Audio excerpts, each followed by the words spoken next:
Kw'igenekerezo rya 16 Kigarama niho hatanguzwa icese indwi yahariwe umurisho w'ingoma mu kibanza citiriwe Ukwikukira.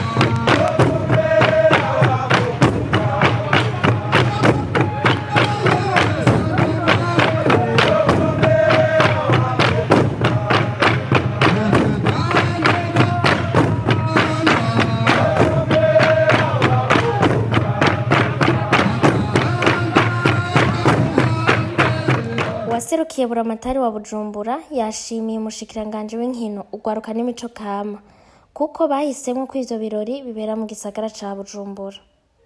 No musi uri hejuru n'iteka ridasanzwe ryo kwakira abashitsi b'iteka muri kino kibanza citiriwe Ukwikukira mu birori vyo gutanguza icese indwi yahariwe umurisho w'ingoma iragi ndangakaranga ry'Uburundi, ukaba n'umugozi ufatanya basokuru n'urunganwe rw'ubu ndetse n'uruzoza. Kw'izina ry'umuyobozi w'intara yacu nziza ya Bujumbura no kw'izina ryanje nyene ndashimiye cane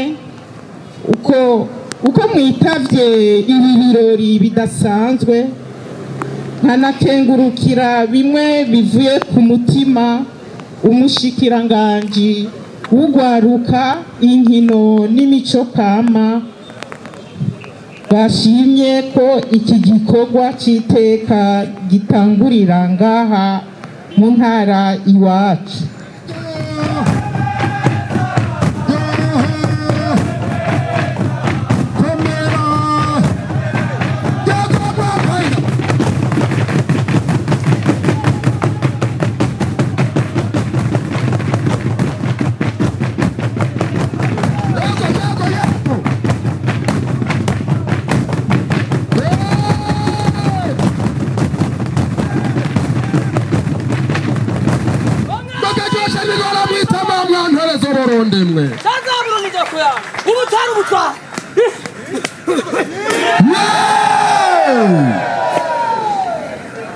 Umushikiranganje w'inkino ugwaruka n'imico kama yamenyesheje ko umurisho w'ingoma ari iragi riduhuza na basokuru.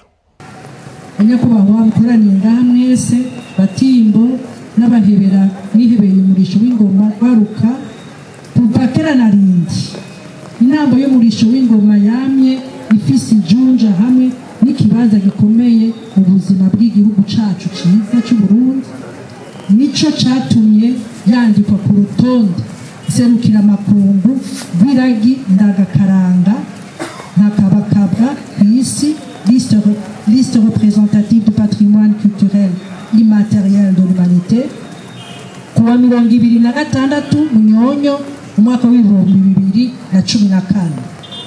Indwi yitiriwe intambo y'umurisho w'ingoma ikaba idufasha kuzirikana hamwe no kunywana n'iragi kama basokuru badusigiye. Nico gituma uyu munsi kw'igenekerezo rya 16 Kigarama umwaka w'2025 twaramutse duhimbaza indwi yahariwe intambo y'umurisho w'ingoma ku nshuro y'icenda. Aha nyene twashaka kubibutsa ko iyo ndwi izosezerwa ku munsi wa gatandatu itariki 20 Kigarama uyu mwaka. Ibikorwa bizoyisozera bizoba bibereye ijisho kuko tuzokwibonera n'isabukuru higanwa imigwi y'abatimbo bakaruhariwe baserukira intara zose z'Uburundi. Ivyo birori nyamukuru bizobera Igitega ku kibuga c'umupira w'amaguru naco nyene citiriwe ingoma muri stade Ingoma. ivyo birori vyarangijwe no gutera igikumu mu gitabo c'iteka.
Gende Burundi